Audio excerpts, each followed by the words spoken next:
What a performance for the Ohio State Buckeyes at Ohio Stadium here this afternoon. 56-14. They beat up on a team they frankly needed to beat up on, the Indiana Hoosiers, who have now really struggled after a 3-0 start. They have not lost since then, and the Buckeyes did it in impressive fashion. Great balance and some great explosive plays, but there are some big storylines coming out of this game, both positive and negative. We'll break it all down for you next. Our instant analysis show here on Buckeye Breakdown. We've got the whole crew together as we cover Ohio State with our instant analysis from Ohio State. There's something that doesn't feel right. Unbelievable effort from him today. Is E.J. Liddell going to crack the first team All-Big Ten? I think he can be the guy. I'm not trying to start a quarterback controversy. He seems to have the durability. He certainly has the toughness. This is the question on a lot of people's minds here. Welcome to Buckeye Breakdown.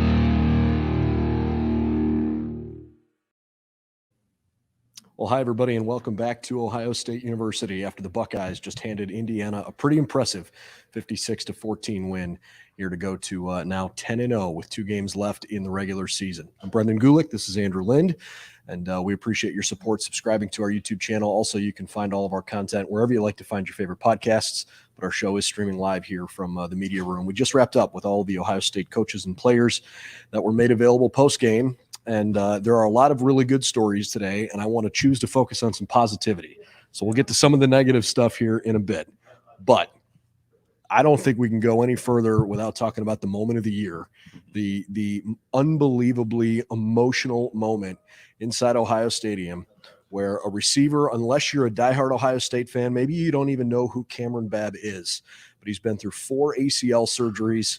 He's a captain on this team. His teammates absolutely love him and his resiliency. His faith hasn't wavered, made that pretty clear. And he scored his first career touchdown as a Buckeye in the middle of the fourth quarter today that had a lot of tears flowing here in Columbus. Yeah, I mean, he's somebody who's been through, like you said, 4 ACL surgeries over his career, dating back to, his senior year of high school he missed because of an ACL injury. And then to continuously persevere through that and get back and, almost be ready to contribute and then suffer another setback. And it even happened again that, in fall camp. It wasn't an ACL injury, but it was still, a setback of sorts that kept him out for the first 9 weeks of the year. And then for him to be out there today, it was really just a long time coming. I know, it's something that means a lot to him, his family, his teammates, even media members like myself who have known him since he was in high school. For him to be able to go out there today and finally have that moment, it was pretty amazing. And if you watched it from home, there was a pretty cool emotional moment on the sidelines, not just with his teammates, but the embrace that he had with his mom, who came down to the front row of the lower bowl. It was really awesome. And I remember thinking preseason how cool that moment could be now that Cam is finally healthy and he looked like he was going to be good from the beginning of the season. It took a couple of months and then some, but we finally got the moment that we had all hoped for. And just an incredible story. Ryan Day was a bit emotional talking about it, and it's obvious that that's one of the coolest moments he's been a part of during his coaching career. He alluded to that here as well. Yeah, I mean, I think it's important to kind of note just the leadership abilities that he has. He was up there after Dwayne Haskins passed away, and had a prayer in front of everybody in the stadium at the spring game. And, just kind of he's a person who, he may not have that impact on the field until today, but he led by his example, was continuously always, working to persevere through something that, a lot of people would have given up on. I mean, I can't imagine after 1 or 2 surgeries, you're like, I just want to keep doing this. But, he worked to get to this moment, and it was just, everything that you kind of hoped it would be for him. 4 ACL surgeries, 9-month recoveries. He spent 3 years recovering from knee injuries. That is mind-boggling. And to not waver in it and to have a moment like it was today, just so cool. And it was the capstone moment on a day that was otherwise largely celebratory. If you were waiting for things to feel maybe a bit more normal, Ohio State hasn't had a quote-unquote normal feeling game now in a couple of weeks. They drew an opponent today who they were a 40-point favorite over. You weren't really expecting things to be close. On the flip side, they were a 5-touchdown favorite last week in Evanston and played in a vortex, and so it was a much closer game. But an impressive day today in that amid some adversity, and we'll talk about that in a second, They found ways to get it done. And frankly, they put Indiana away early in the game and never really gave them a chance. Yeah, and unlike last week, you kind of felt like, why are they still sticking around in terms of Northwestern? But then this week, they came out here and kind of put their foot down early and said, we're the better team, quite frankly. And, they were really balanced throughout. There's 300 plus passing yards, 300 plus rushing yards. And to be able to do that, despite, like you mentioned, some of the adversity with Miyan Williams going down, to be able to have other guys come in and continue to tote the rock and do what they want to do and still remain balanced, that's really important. If Marvin Harrison Jr. doesn't win the Blitnikoff Award, then it shouldn't be given. That's where I sort of stand on that. And every single week I watch him make a catch that I think to myself, yeah, I don't think he's going to make that catch. And then he does. And some way, somehow he continues to impress. Today it was a ball that, I don't know, 75% of his body was sort of hovering out of bounds, and his left foot was definitely going to come down first until he kicked his left leg up in the air and his right heel hit in bounds first and he caught the ball. And the whole stadium's like, what did we just see? Right. I'd say the body control is something that's just pretty amazing to me. Cause like you said, his left foot was coming down out of bounds. And then all of a sudden, 6 inches above the ground. All of a sudden it was like that side of his body just, kind of stopped and then the rest of him moved. And he brought it down. But to your point, last year, you got to remember that the Blitnikoff Award didn't have Chris Olave or Garrett Wilson as a finalist, which they should stop giving it after that. But yeah, if Marvin Harrison isn't the best wide receiver in college football, I really don't know who is. And I kind of said this today on Twitter too. It's like I fully expect him, and we've only watched him for 12 games now, to be better than what his dad is. And I mean, that's pretty absurd. I think but I guess it's possible to kind of say, after seeing him only 12 games, knowing his dad is a, multi-time Pro Bowler, Hall of Fame wide receiver, had one of the best quarterbacks in NFL history throwing to him. But I think that he has all of the tools to do that and more. It's fun to watch. He's a really cool and humble young man, and it's easy to be a fan of Marvin Harrison for sure. CJ Stroud got certainly into a good rhythm today. I think one of the maybe untold bright spots or not particularly well appreciated bright spots was the fact that DeJuan Jones did not play right tackle today, and I thought Josh Fryer looked pretty good. For the most part, when you don't notice a problem on the offensive line, that usually means things are working. I don't know if he had a perfect game, but largely I thought the offensive line today played as well as they've played in maybe a month. Yeah, I mean, I think that one thing that maybe you don't notice, from the press box or just on TV is you can tell that they're dealing with injuries. I know Matt Jones had his foot wrapped. He was kind of limping a little bit. And, it does make you wonder if they need to figure out something and say, okay, we need to get him maybe next week, just give him the week off because they need to get him healthy for this stretch run. But, yeah, I think overall the offensive line played much better, and that's why they rushed for more than 300 yards. It was a great balanced day today, 662 yards of total offense, 340 on the ground, 322 through the air. And actually, I saw Fox put up a really cool note at the end of the broadcast about the balance that the Buckeyes put together today. I want to share that with you. They said that Ohio State is, for the 8th time since 2019, they had a 250-yard passing game and a 250-yard rushing game, which is tied for third most in the FBS during that stretch. And they had a season high today with those 340 rushing yards. And again, I don't know if statistically, if that's always the best way to evaluate, did something work or not work? It's obviously part of the equation. I think you could argue there were definitely some moments against Penn State when the Buckeyes had to run the ball that they had, some good plays, and they were mostly late. But overall, it looked like a bad rushing day. Last week against Northwestern, the stats would indicate that they ran the ball pretty well. And I think for the most part, they struggled. But again, they did it when they had to. Today, I don't know if I always felt like this was a nearly 350-yard rushing performance kind of day. Yep. Remember, 71 of those came on one carry from Xavier Johnson, and 48 came on one carry from Miyan Williams. So some big explosive plays obviously ballooned that number a little bit. Yeah. But there were a lot of really tough earned yards, which to me is the sign of a run game that is starting to click again. Well, and I think to that point, the thing that I notice is just the push that they get. And I Sure. think that if you're kind of saying, okay, well, they're unable to get a push, they can't get 2 yards, 1 yard, whatever on third down, fourth down. That's kind of the thing that indicates to me that they're not having a good rushing game. And then today it seemed like, they were getting off their blocks, being able to open up holes and those kind of things. And when you're able to do that, that's obviously the sign of a good rushing game. So yeah, I mean, it did feel like, maybe they didn't have as a dominant game on the ground as what you might expect from the 300 plus, rush yard game. But I think that ultimately they were getting the yards that they needed when they needed to. Defensively, I thought Ohio State played a really good game. There were a couple of bad plays. You're going to have a couple of bad plays on both sides of the ball pretty much every game. But the reality is, again, Indiana never really truly threatened to make this a game. It was 21-7 early on, and obviously the early touchdown was frustrating because it was totally set up by a really bad blown coverage. But that was pretty much it. I mean, outside of that, we really didn't see a whole lot of that. And obviously they scored late after a fumble, fine. But, at that point it was what was it, 49-7 before they gave up that other touchdown, and then Cam scored again late. So Steele Chambers played outstanding. Lathan Ransom had a hell of a game.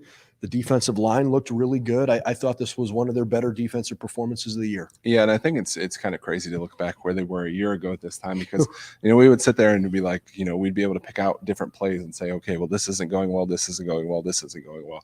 But the fact that we can't really just point to any specific plays on defense tells me that they're doing a good job, because they're doing what they're supposed to do. They're getting off the field, and I mean, it's not like Indiana was going to present them any real challenges, but they did, for the most part, did what they were supposed to do. And yeah, like you said, I mean, if Reese Stocksdale doesn't fumble a ball, it's 56-7. So, that's really not a concern. And it's like, Ryan Day said last week when they held Northwestern to 7, as long as they win the game, as long as they do what they're supposed to do, then that's all that matters.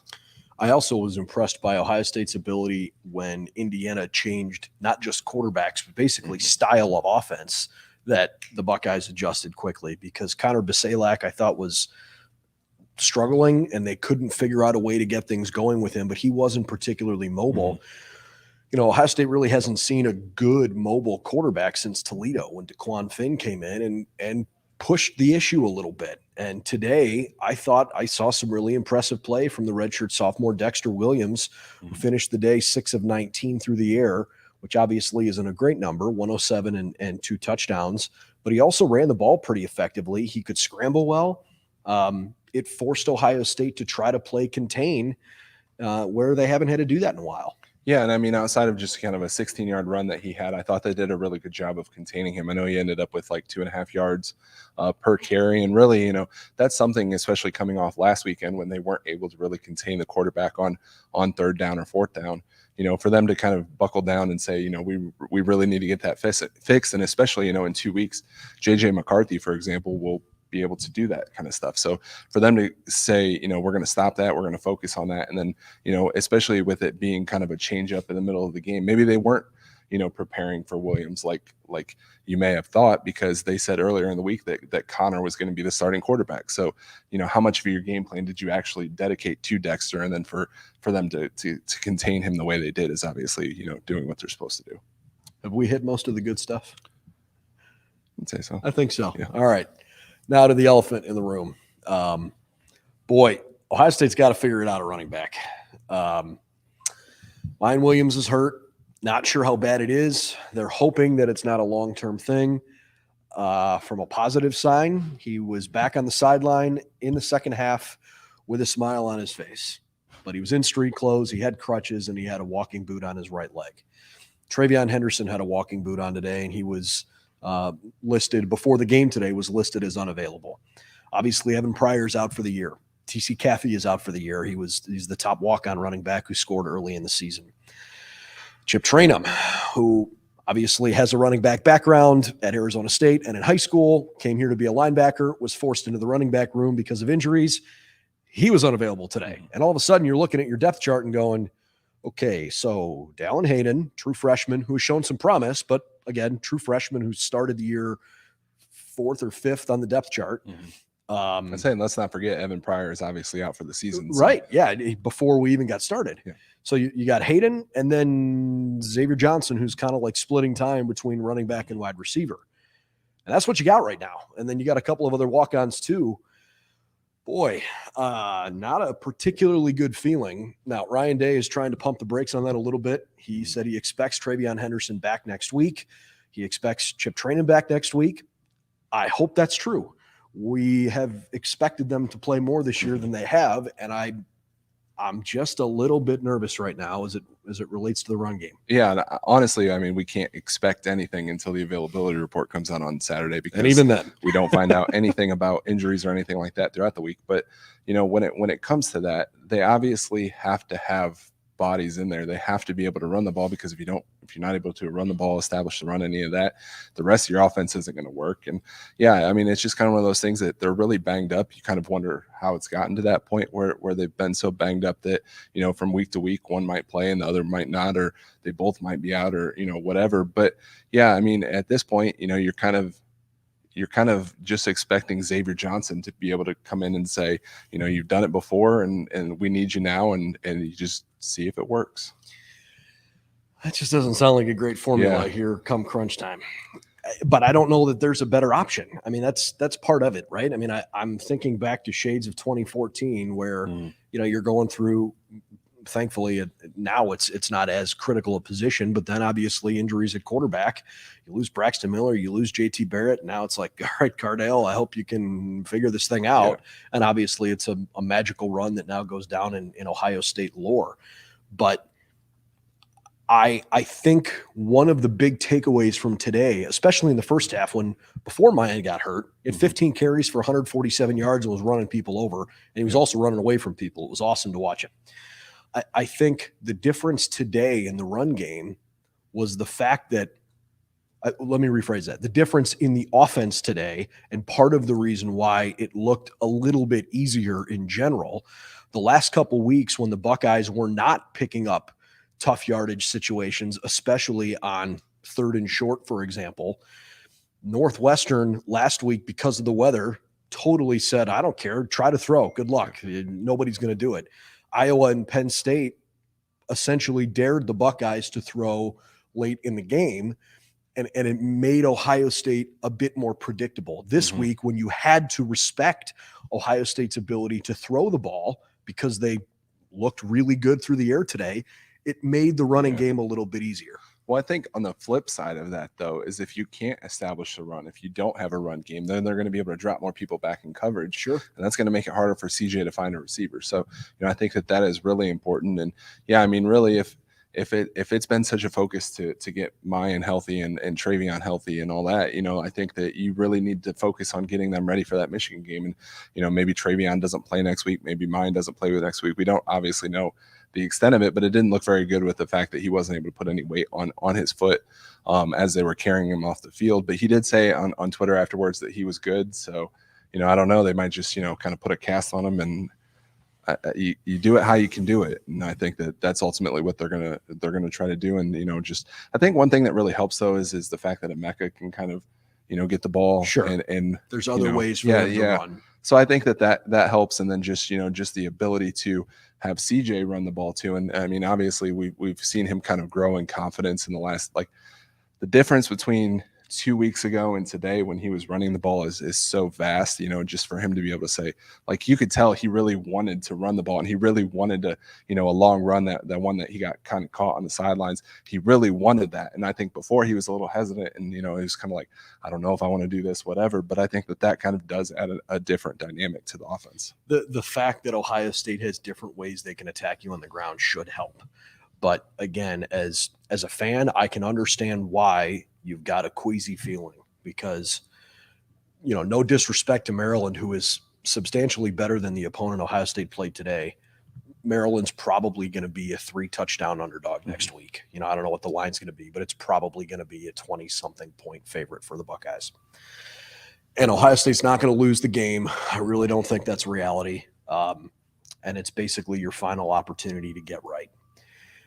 Because from there on out, what hangs in the balance. The 11 games have led up to what we expected with a game against the Michigan Wolverines. So I think it's impossible for this coaching staff and this team to ignore what they're feeling right now of like, hey, we got to focus on Maryland. We're going to say all the right things publicly, but here we go. It's 4:51 local time here in Columbus on Saturday, and we have, 13 days and 20 hours to get this thing figured out and be ready and as healthy as we can be, because that's going to be a war. Well, and I do wonder about that. We obviously mentioned that Chip was out. We don't know what he was out with. And I wonder if it's just a matter of Dewan too, just maybe wasn't feeling great today. There's no point in playing him because you're going to win this game with ease. So, I do wonder if that's part of the idea that they're keeping an eye on Michigan, as opposed to just going out there and possibly getting somebody hurt or something. So, yeah, I mean, it's hard when they're not open with us about injuries and those kind of things. But at the same time, like, you have to imagine that they're kind of looking at that Michigan game and saying, how do we get really healthy for that? It's the goal. And obviously with what happened last year and knowing that, losing that game can have detrimental effects, there's no guarantee that the loser of the Ohio State-Michigan game is going to make the college football playoff, even though if it's a competitive game, there certainly could be an argument for that team to get in should Michigan win today and next week and the Buckeyes win next week as well. But, man, it's just the kind of feeling you can't shake. You just can't right now look at this team and feel as good as you felt coming into the season or even early in the season about the way you thought you were going to perform November 26th. So I hope that feeling dies down for me, but I'm not sure if it will. Yeah, I mean, it's kind of one of those things, though, that we're just so focused on that Michigan game. Everybody just wants to fast forward, to next Sunday when we can, like, fully focus on that, and the players can focus on it, the fans, the media, all that stuff. So, yeah, I mean, like I said, I think it's just a matter of today and next week is just, getting things fixed, getting things right, both health-wise and kind of ironing out any last issues you have and say, hey, we're going to lay it out on the table on November 26th and let's go. I mean, the reality is, the team has to stay focused on what's in front of them, but the rest of us don't. And there were 100,000 people in the stadium today and millions more Buckeye fans that were not here that are looking past Maryland next week. And I think we're in some ways looking past Maryland because what's coming. I expect this team to take care of business. I hope they can get out of the game next week as healthy as possible. And in the meantime, a fun day to celebrate what was a great win, because you just don't take winning for granted in this league. You never know what you can run into, even if it's Mother Nature that slows you down the way it did last week. Whenever you have a 56-point outburst, you celebrate, because that's a really good day. Yeah, I'd say, and really next week, I expect almost 2 full quarters of Kyle McCord. There's no reason for Wouldn't TJ surprise me. I was kind of surprised up until the Cam Babb, touchdown that he was even still in at that point. But, I get it. You want him to have that moment, and you want to, make sure that the offense gets down there and is efficient and all that stuff. But, yeah, I would be surprised if we see him deep into the third quarter next week. We'll talk about next week. But for the rest of the day today, let's enjoy what was a great performance for the Ohio State Buckeyes, 56-14. They put Indiana away early. Even though Ohio State had 3 punts in the first half, they still had 320 yards of offense before halftime. They basically doubled that up with a great performance in the second half. Great balance, good explosive plays. Got some obviously big highlight moments from guys that you didn't expect, and in many ways, all of the stars shined as well. A day that I think Ohio State fans won't forget because of Cam Babb, but there was a lot of good things that went on here at Ohio Stadium. Okay, that wraps up our instant analysis show here on Buckeye Breakdown. We appreciate you subscribing to our YouTube channel. We love to do stuff like this, and certainly that's the best way you can support us. So thanks for doing that. BuckeyesNow.com for all the latest news and info around the team, especially this week as we get geared up for the Maryland Terrapins in College Park. And know that while this show was streaming live, if you're listening after the fact, it's available wherever you like to find your favorite podcasts. For Andrew Lind, I'm Brendan Gulick. Thanks for hanging out. Ohio State 56, Indiana 14. The Buckeyes are 10-0. 2 more left on the schedule. We are 14 days away from the game here in Columbus.